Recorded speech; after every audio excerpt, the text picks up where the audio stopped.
There's a surprise name on Oklahoma Sooners injury report this week.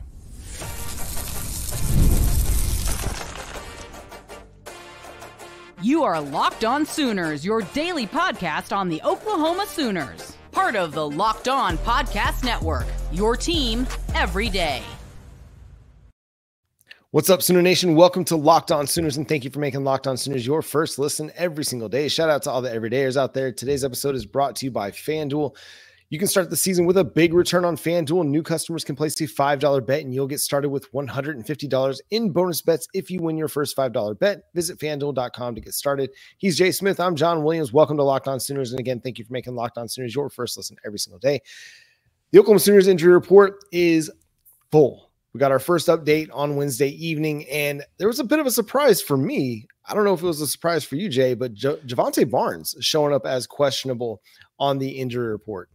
Yeah, I'm wondering how much of that is actually injury or we're playing the gamesmanship game or something. I don't know, but we do remember, I know everybody recalls, he did twist his ankle. I believe it was like the first quarter he came out, was a little bit of limpy, and then the next thing you know, he finished the game with over 200 yards rushing. So obviously he decided to, tough it out, get the yards that he wanted and put up the numbers, but, he was playing off of adrenaline. Now, after the game, he probably rested and everything swole up and started to get painful. And so I guess the question is, just how tender is that ankle? Will he be able to play? I'm in the belief that he's going to play this weekend, but we shall see.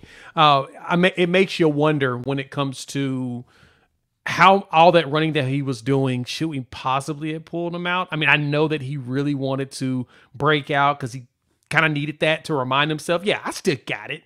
Right? I mean, Gavin Sawchuk got that last season. He had 5 straight games with 100 yards rushing. He was like, I got it. But now he's injured and Barnes isn't. And Barnes like, look, I need to do that same thing. And so a 200-yard game makes sense to me. What do you think about that? Well, I think as you're still trying to find your offense, you're still trying to find some consistency, some continuity, get things humming for the final 3 games of the season. I don't mind that they left him out there a little bit longer. You're going to get dinged up. You're going to get ankle sprains and things like that. I'm of the mind, like you are, that he's going to play this week. I don't see any scenario in which he sits out unless his ankle just falls off, right? If he has no ankle. So I'm not concerned about that. One I will be watching as the injury updates go on throughout the week is Michael Tarkin.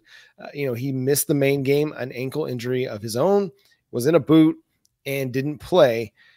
You relied on Logan Howland and Isaiah Autry-Dent and Spencer Brown. Spencer Brown got the start at right tackle.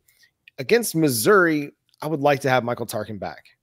Yeah, me too. I would like more of a veteran presence there on the offensive line, but it appears that there's probably a good possibility we want. We've already got Jacob Sexton and Jake Taylor joining Gary and Hatchett as being out. We just can't catch a break, right? Just every time you look up, somebody's dealing with something that's going to take them down. So, yeah, I'm just, hopeful that Tarkin can play, but I'm going to be honest, I don't see him or Bates actually being out there. Bates is now questionable along with Tarkin. The questionables got me concerned, John. I'm a little nervous that the 2 guys we're hoping to come back, Farouk and Burks, may not play. But again, there's a possibility with those 2 in Barnes and possibly Sawchuk. It's more of a little bit of a gamesmanship piece that they plan on them playing, but because it's early in the injury report, they're just going to put their name down, just to put a feeler out there and see what's said. And then come Friday, they're all pulled off of the list when all the final outs are really put on there for the game. So I don't know, but back to Tarkin. Yeah, I would like the vet there, but I mean, if not, hey, Isaiah Autry-Dent, time for you to go out there, big boy. Time to put your big boy pants on and go up against some real competition on the defensive line. And I think that he's ready for it. I mean, that is a Missouri defense that's only allowing 17 points per game this season. Now, against Texas A&M and Alabama, they allowed a lot more than that. But they're a solid defense nonetheless. I think, as you mentioned, with Deion Burks and Jalil Farouk on yesterday's show, we'll believe it when we see it, right? Yeah. That's kind of the stance that we're taking. I think I'm maybe a little bit more optimistic than questionable at this point, but dude, I would not be surprised if they didn't play this week also. Like, it would not shock me in the least. Yeah. For me, as I said on the last show, that if they showed up on the list as probable, I'm confident they're going to play. They show up as questionable, all of my confidence is gone. So now they showing up as questionable, my confidence is gone. I am hoping to be pleasantly surprised on Friday and seeing them move from questionable to probable. If they show up as probable any of these next couple of days, then your boy's 100% confident that they're going to play. But I need them to get to probable. The questionable still has me thinking, just like last week, some of them showed up as probable and questionable, and then they completely came off the list. I'm looking at Missouri's too, man. Nate Noel and Brady Cook are both said as questionable. Caden Green is probable. Their list ain't looking too good as well, especially with those two, because you lose out on those two. That's going to be critical for Missouri, and we'll preview them on tomorrow's episode. But yeah, I'd be a little worried if they are not if they're going to be stuck at questionable all week, or if they move to doubtful, which they'll probably move to doubtful on Friday. Yeah, Eli Drinkwitz isn't trying to give anything away on Brady Cook, but I think most people expect or anticipate that he's not going to play this week. But here we are. He's questionable. I imagine that by the time we get to Saturday, he'll be out. Nate Noel, that's a significant piece. If he's not available to play in this game, that gives Oklahoma's defense an opportunity to be even more successful up there in Columbia. Again, they're a good run defense. Nate Noel's had a really good season, but Oklahoma's run defense is one of the best in the nation. So I'm fully confident that they're going to be able to slow down the run game, whoever's out there running it for Mizzou, especially considering they've had some offensive line issues, some inconsistencies up front in their own right. Another one to watch is Mookie Cooper, their third leading receiver. He's behind Theo Weiss and Luther Burden in receiving yards. Doesn't have a touchdown this season, but he's listed as doubtful for this week. So that just, again, we've all been through it. If you're an Oklahoma fan, you've been through the ringer on injuries. You know how much it can impact a football game. If they're down, their starting quarterback, their starting running back, their third wide receiver, that is an impact. And a potential set of offensive linemen too. It's just, it's crazy. And we've said it, even Brent Venables has made mention that it's just, we've been snake bitten. It's not good for the Oklahoma Sooners to be dealing with all of these injuries. It's not something any team can really survive. I mean, we're looking at how long our list is. It's 5 wide receivers and then 2 DBs, 2 of our best DBs as well, which hurts even more with that. And then you've got 3 offensive linemen on the out, 2 in the question, man. And then your 2 starting running backs are both also listed as questionable. It's just snake bitten. Everything you could imagine in bad luck has happened to us. And most of these injuries have happened actually on the field, not even in practice. So yeah, for Missouri, hey guys, welcome to our world. This is exactly how Sooner fans have felt over the last few weeks this season, is that if we would have just had half of these guys back, we probably would have been a lot better off. We probably already be bowl eligible at this point, to be honest. Yeah. I mean, shoot, they're not even in our world. They're like on the cruise ship, just anchored off the island and just kind of looking from a distance at what we're dealing with. It's not even the same ball game. Nobody's dealing with what we're dealing with. It is what it is. Oklahoma's going to be able to overcome it this weekend, though, as they go on the road against Mizzou. Again, this is a matchup that's been played 96 times, dating back to 1902. The last time they played, Oklahoma won it in big-time fashion in the Big 12 championship game, knocking off number 1 Mizzou. Can they knock off a top 25 ranked Mizzou this Saturday? Cannot wait to find out. Like Jay said, we'll break the game down, give you our preview keys to the game on Friday's episode. So make sure you're tuned in, subscribed for the show, that show here on Locked On Sooners. There's a 5-star player that Oklahoma's got committed that's a bit on flip watch. What is up? We'll discuss coming up next here on Locked On Sooners. With Robinhood Gold, you don't need a silver spoon to eat up the financial favors of the 1%. Robinhood Gold allows others to get the rates and perks usually reserved for the high society. Now, the resourceful individual with Robinhood Gold can earn the very liberal rate of 4.5% APY on uninvested cash and be rewarded with a handsome 3% retirement boost on an IRA account. Robinhood Gold provides the privileges of a high net worth for any net worth. These generous benefits are now available for only $5 per month. The new gold standard is here with Robinhood Gold. Sign up at Robinhood.com/gold. Terms apply. For product-specific disclosures, visit robinhood.com/gold. Investing involves risk. Rate may change. Gold membership is offered by Robinhood Gold, LLC. Get ready to tackle the NFL action on FanDuel, America's #1 sports book. Because right now, new customers can bet $5 and get $150 in bonus bets if you win. So if you want an opportunity to win, I mean, right now, Oklahoma has shifted heavily into a 2.5-point favor here on FanDuel. So if that's that, I mean, going from, being a dog by 2 to a favorite by 2.5, maybe trying to tell you something, you should jump all over that. The FanDuel Sportsbook app gives you everything you need in the place. Live bets on the NFL and college all in one place. So if you get that hunch in the middle of the game, you can do all of that on the same place that you make your bet. So visit FanDuel.com to join today. You'll get started with $150 in bonus bets if you win your first $5 bet. That's FanDuel.com. Never waste a hunch and make every moment more with FanDuel, an official sportsbook partner of the NFL. So with everything that Oklahoma's been going through this season, it's not surprising to see some decommitments. We've seen that with Floyd Boucard and Kamari Moore. It's not surprising to see that some of their more high-profile names are being connected to other places. One of those names, Michael Fasusi, the 5-star offensive tackle out of Texas, continually being connected to Texas A&M and Texas. If you remember, Oklahoma won that recruiting battle over the Texas Longhorns when he did commit to the Sooners. Sam Spiegelman of Rivals has Fasusi on flip watch. Jay, what do you think about that? I think it's kind of funny that that's the of all players to be thrown out there on flip watch, it's going to be Michael Fasusi. And I can say in confidence that I don't see that happening at all. He loves Bill Beatonbow and what Bill Beatonbow can do for him long term. And so, and even honestly, the opportunity to be able to play early is there because the entire offensive line is so young. There's nothing about it that tells me he's going to flip. I've seen a few articles from some of the Sooner guys over there at Rivals. You saw from Brandon Drum and Parker Thune. I saw something from Colin Kennedy over there at Sooners Illustrated and 247.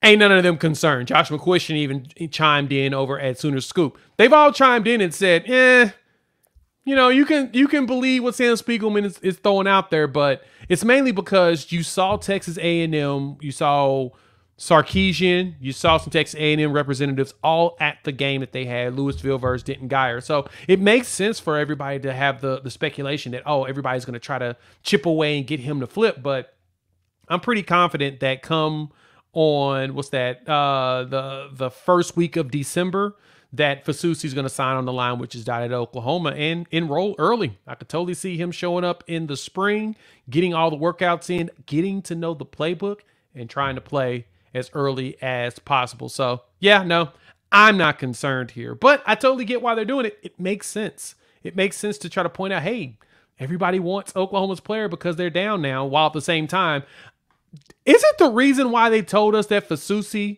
was picking Oklahoma and wanted to be a Sooners because he had the chance of playing early? I mean, that among other reasons, obviously Bill Beatonbow was a big part of that. Now, he could get developed at a number of places, but the opportunity is there.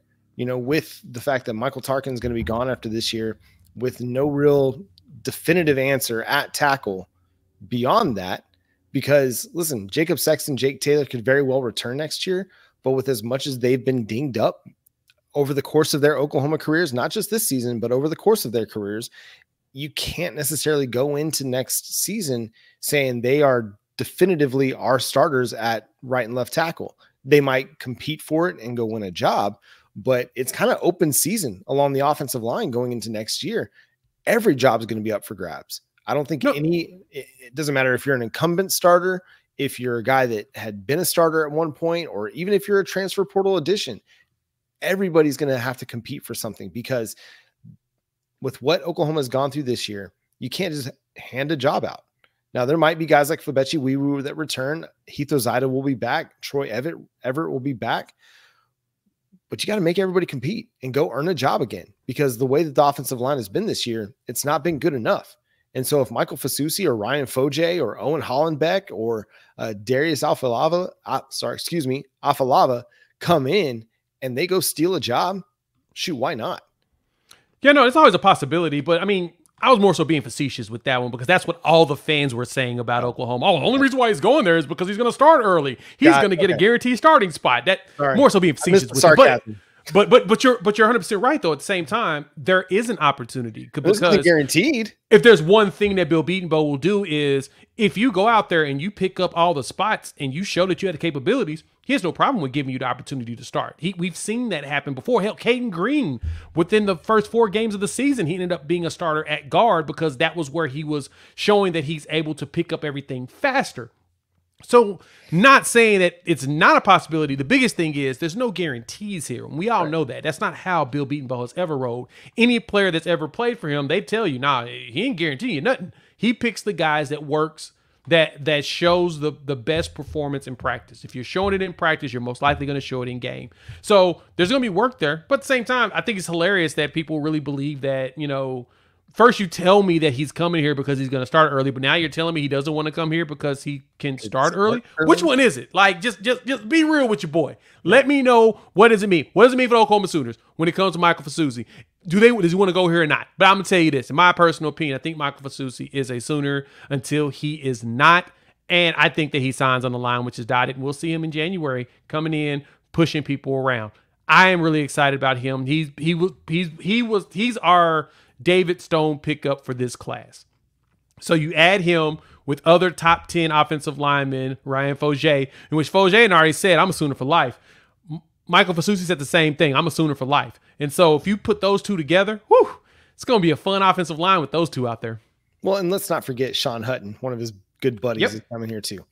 There's connections. Jaden Hardy is there's connections to Oklahoma beyond just Bill Beatonbow, beyond just the opportunity to develop and become a successful offensive tackle. There's a lot that's leading him this direction. Another little recruiting nugget, I think it's really intriguing. Cash Jacobson, the Jenks defensive line prospect, was in Norman on Saturday, and then now a flurry of predictions are favoring the Sooners for him. He is a strong side defensive end, a guy that could play a little bit of 3 technique in certain situations. Reminds me of a body type like a Nigel Smith and Ethan Downs. The dude can play. He's flying under the radar right now. But he's starting to get some more significant offers at the Power 4 level. Had been committed back in the summer, but then decommitted and is now starting to see like San Diego State, Oklahoma State. You're starting to see some guys moving on Cash Jacobson to try and get him to come there, but looks like Oklahoma is going to be the leader. Yeah, it's funny because as soon as Cash Jacobson announced that he was coming to visit Oklahoma, USC gave him an offer like right there on the spot.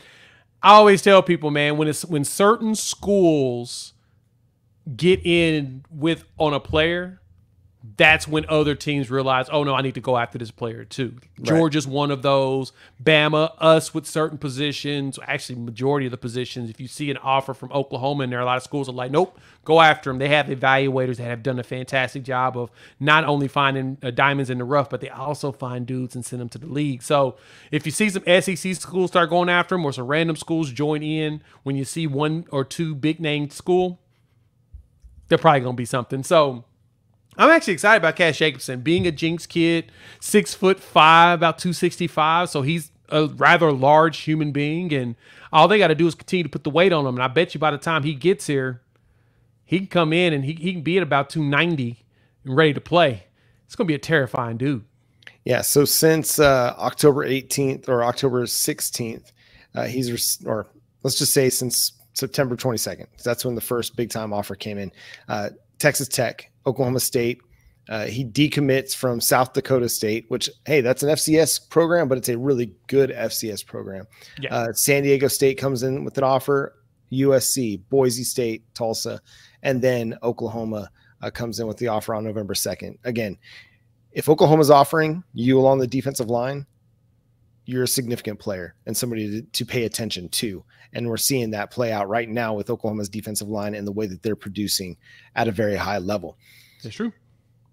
Got some more news and notes. We got a return to a captaincy for one Oklahoma Sooner? And is there a player that could end up with some postseason honors? We'll discuss coming up next here on Locked On Sooners. Gents, talk to me. You ever feel like you need a little bit of a boost in the bedroom? It's time to start worrying about your performance and get Hims so you can feel confident about knowing you can get hard and stay hard whenever you're in that mood. Hims is changing men's healthcare by providing you with access to affordable sexual health treatments from the comfort of your couch. The process is 100% online, so there's no need for uncomfortable doctor's visit. Who actually wants to talk about that kind of stuff, right? Well, we're talking about it now, but the good thing is with hundreds of thousands of trusted subscribers, Hims can help you find the ED option that works for you. Start free online. Visit today at hims.com/locked on. That's HIMS.com/locked on for your personalized ED treatment options. hims.com/locked on. Just in case you forgot that, the product mentions are chewable compound products which are not approved by or verified for safety or effectiveness by the FDA. Prescription required for an online consult. Requires an online consultation with a healthcare provider who will determine if appropriate. Restrictions apply. See website for details and important safety information. Subscription required. Price varies based upon product and subscription plan.